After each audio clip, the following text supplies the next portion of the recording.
राधे राधे दोस्तों। शालिग्राम जी जिनके घर पर रहते हैं उनके घर तीर्थ स्थान के समान होते हैं, ये तो आपने सुना ही होगा।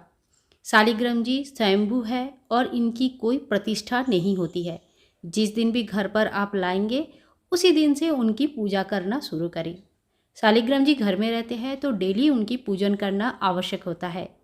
कुछ बातें ख्याल रखना होता है जो कि अति आवश्यक होता है शालिग्राम जी की पूजा में। वैसे तो पूजा बहुत सरल विधि से करनी है, प्रतिदिन इनकी पूजा करनी है, स्नान करवाना है।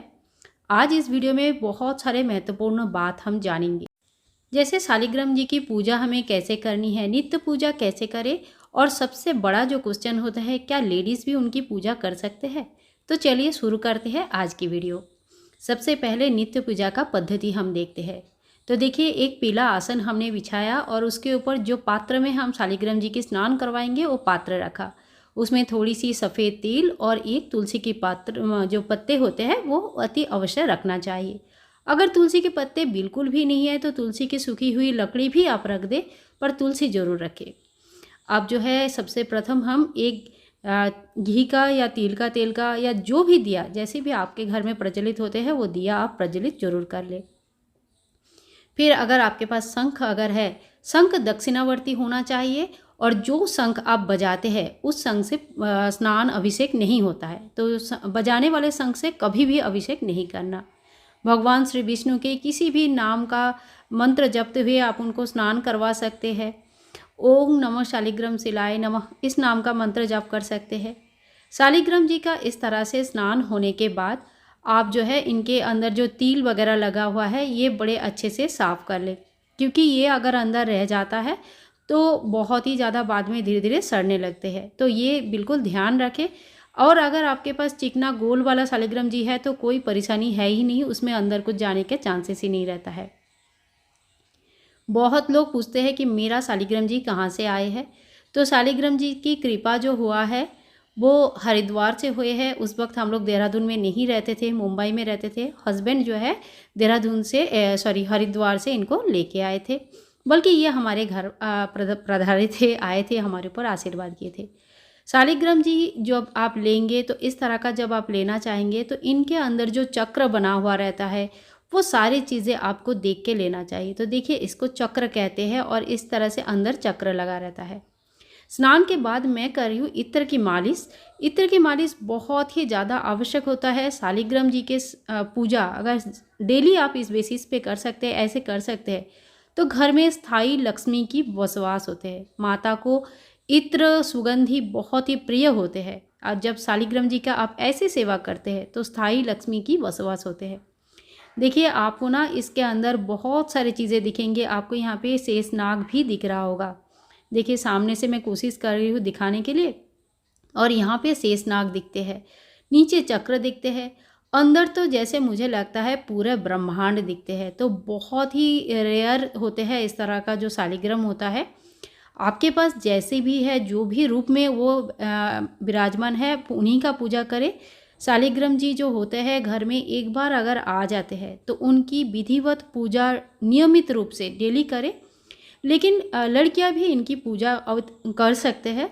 शास्त्रों में लिखा है, बहुत जगह से मैंने सुना भी है कि जब तक हमारे मासिक धर्म चलते हैं उस वक्त तक हमें शालिग्राम जी की पूजा नहीं करनी चाहिए। लेकिन अपनी अपनी परंपरा घर का नियम के हिसाब से करें। कई जगहों पे शालिग्राम जी की पूजा लड़कियां भी करते हैं, लेडीज़ भी करते हैं। सिर्फ जब मासिक धर्म चल रहा होगा, पीरियड्स चल रही होगी, उस वक्त आप शालिग्राम जी को स्पर्श ना करें। किसी भी भगवान का पूजा उस समय नहीं होती है। इत्र की मालिश करने से शालिग्राम जी एकदम बहुत ही सुंदर और बहुत ही काले चमकदार रहते हैं, एकदम ख़राब नहीं होती है, बहुत प्यारे रहते हैं, उनका चेहरा इतना सुंदर रहते हैं। अब जो है अगर आपके पास फूल है तो आप फूल चढ़ाए, माला है तो माला चढ़ाए। मेरी वीडियो बीच में रिकॉर्ड नहीं हो पाई थी, मैंने जब फूल चढ़ा रही थी मैंने एक एक करके इस फूल चढ़ाया, मंत्र बोलते हुए। आप भी इस तरह से फूल चढ़ाए। अगर आपके पास एक फूल है तो एक चढ़ाए, ज़्यादा है तो ज़्यादा चढ़ाए। भोग लगाए और भोग लगाने के बाद घंटी जरूर बजाए। शालिग्राम जी को कहा जाता है कि अगर तुलसी के पत्ते नहीं चढ़ाते हैं तो आप कितने भी 56 भोग बना ले वो ग्रहण नहीं करते हैं। और अगर आप कुछ भी भोग नहीं बना पाते हैं और खाली तुलसी के पत्ते चढ़ा देते हैं तो उनका भोग हो जाता है। कहने का मतलब ये है कि शालिग्राम जी अगर घर पे है तो तुलसी अति आवश्यक है, अदरवाइज आपका पूजा वो स्वीकार नहीं करते हैं। पूजा के बाद इस तरह से आप जो है एक कपूर का आरती जरूर कर ले। कपूर की आरती डेली पूजन में सबसे सरल और सहज होता है और कम समय में होता है, इसीलिए मैं कपूर का ही आरती डेली पूजन में करती हूँ। जब भी कोई बड़ा पूजा रहता है तब मैं अलग से आरती की थाल सजा के अलग से आरती करती हूँ। देखिए, पूजा जितना सिंपल और साधारण होता है उतना ही हम चीज़ों को कंटिन्यू कर पाते हैं। बहुत ज़्यादा तामझाम जब हम करने शुरू करते हैं तो 2-4 दिन तो होता है और उसके बाद नहीं हो पाती है, क्योंकि गृहस्थ जीवन में गृहस्थ का जो दायित्व होता है वो हमें जरूर निभाना रहता है, वही हमारा प्राइमरी दायित्व होता है। इसके बाद हम 3 बार आचमनी करके जल को इस तरह से एक जगह जमा कर लेंगे। देखिए, ज़मीन पे नहीं फेंकना है, नीचे एक पात्र रखिए जिसमें आप इस जल को कलेक्ट करेंगे और फिर इसी जल को हम या तो अपनी सर पे लगा लेंगे या तो हम उसको पी सकते हैं। और अगर आप कुछ भी नहीं करना चाहते हैं तो तुलसी में थोड़ी सी जल होता है वो तुलसी में डाल दें। अब जो है भगवान को हम तिल चढ़ा देंगे, टीका लगा देंगे। देखिए, चंदन का टीका भी हमने लगा के रखा है और चंदन जो है पीस के या चंदन घिस के हमें टीका लगाना चाहिए। और अगर आपके पास इतना समय नहीं है तो आप जो है पाउडर चंदन आता है उनका भी टीका जरूर लगाना चाहिए। शालिग्राम की बहुत ज़्यादा श्रृंगार नहीं होता है, लेकिन आप कोशिश करें पीले फूल की आसन देने के लिए या तो फिर तिल का आसन देने के लिए या तुलसी के पत्ते के आसन देने के लिए, या आप घर पर अगर बना सकते हैं तो पीला कपड़े का आसन उनको दिया जाता है। तो आसन उनको जरूर दिया जाता है।